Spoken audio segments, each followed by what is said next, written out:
Welcome to Lesson 12. In this lesson we're going to be creating a simple Mardi Gras mask. Okay, this is what it will look like. The eye holes have been cut out so you can put another object such as this rectangle underneath them, and I'll show you how to do this. Okay, this is all using some of the tools and techniques that we've used in lessons 1 through 10. So if anything in here seems confusing to you, you might want to go back and review some of those lessons. Everything has been covered thus far. Alright, to create this mask, I'm going to start with a simple rectangle. And this will create the actual mask shape. I'm going to give this just a solid blue color. Actually, I think for this one I'm going to start with a non-color. Makes it a little bit easier for some of the reshaping that we're going to be doing. You'll also want to make sure that you align this rectangle on the grid so that you can take advantage of the grid tools. And you can always move it again later. But if you align the center of this rectangle on a line of the grid, it does make it a little bit easier to do some of these things we're going to be doing to reshape the mask. Alright, first thing you want to do is select your rectangle and go to the Add Anchor Point tool. We're going to be adding 2 anchor points to this object. And I'm going to use my grid, and I'm going to go 2 blocks to the side of this point. And I'm going to add those 2 anchor points. Then I'm going to go up and I'm going to grab my direct selection tool. For my direct selection tool, I want to grab this path, and I'm just going to pull it down a little bit. And you want to make sure that you don't go to the side. You want to find that midpoint and rely on those smart guides that you should have turned on to adjust this. Okay. Next thing I want to do is use my Convert Anchor Point tool. And this is under your pen tool. I'm going to grab my point. I'm going to click and drag that out. And again, I'm going to use those points on the grid and those marks on the grid to get my shape correct. And I'm going to keep track of where I am on my grid so that I can duplicate it with the other point. That way you can build a symmetrical object. Click and drag again.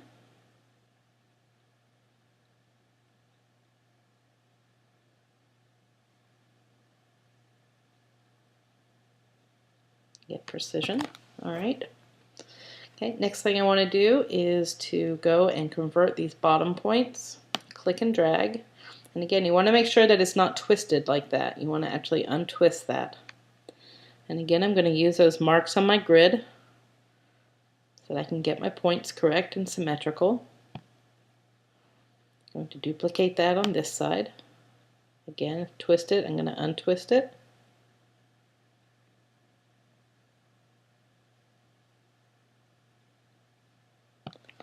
Okay.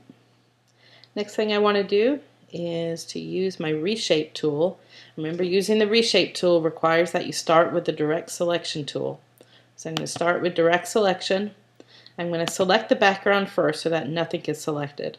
Then I'm going to select the path that I want to reshape. Then I'm going to go down to my Reshape tool, and the Reshape tool is underneath Scale. I'm going to go to my object, I'm going to find that midpoint, and I'm going to click and drag up to create that bottom curve. Okay, if you want to soften these curves, you certainly can do that. Okay, this is, you don't have to get it absolutely the same as the one that I've created. Something close to this is fine. Okay, once you're satisfied with all the curves, you're ready to create the eye holes. I'm going to start with a simple ellipse.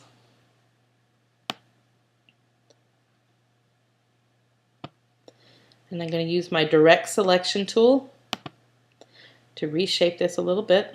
I'm just going to grab this point, and I'm going to pull it up.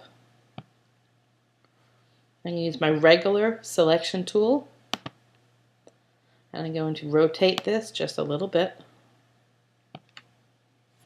Once I have my eye hole created and I'm satisfied with the shape, I'm going to make that a little bit smaller using my Scale tool.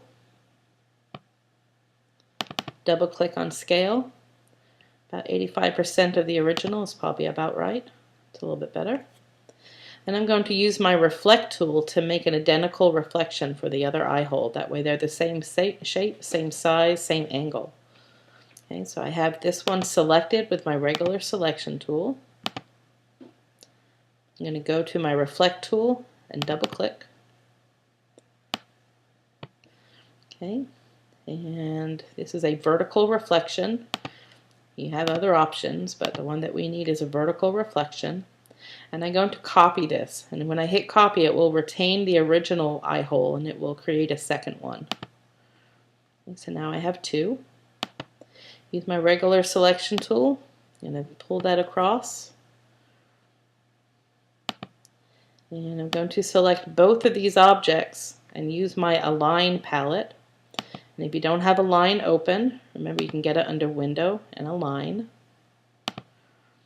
Both of these selected, I'm going to go to Align and do the vertical align, which will align them on the bottom. Looks like they're pretty close anyway.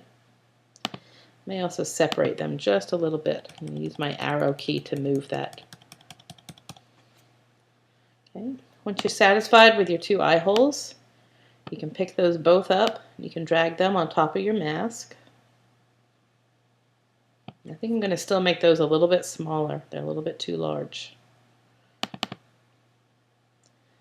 85% of the last original would work. Okay, so now I have my two eye holes. Okay, at this point you're ready to use something called compound shape.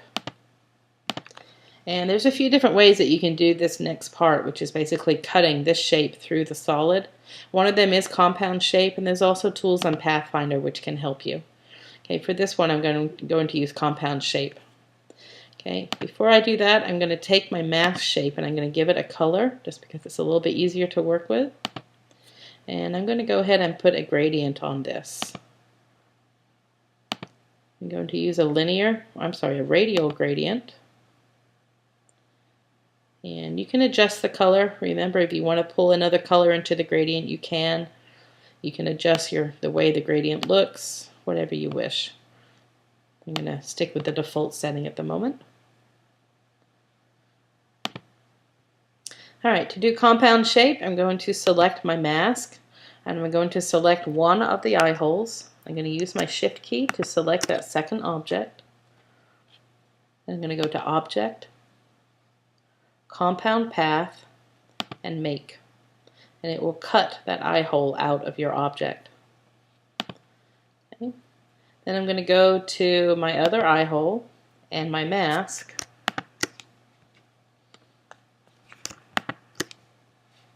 Oops.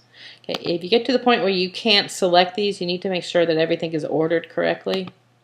I'm going to take that eye hole and do an Object, Arrange, Bring to Front. Sometimes you do need to restack or rearrange your objects. Okay, so I'm selecting the eye hole that is now on the front or in the front. Select my mask. Go back to Object, Compound Path, and Make. And that's created a mask with two eye holes. And you can see that I can take an object such as this and put below it, and you see that it is translucent. And that is your mask. Okay, that is the end of lesson 12.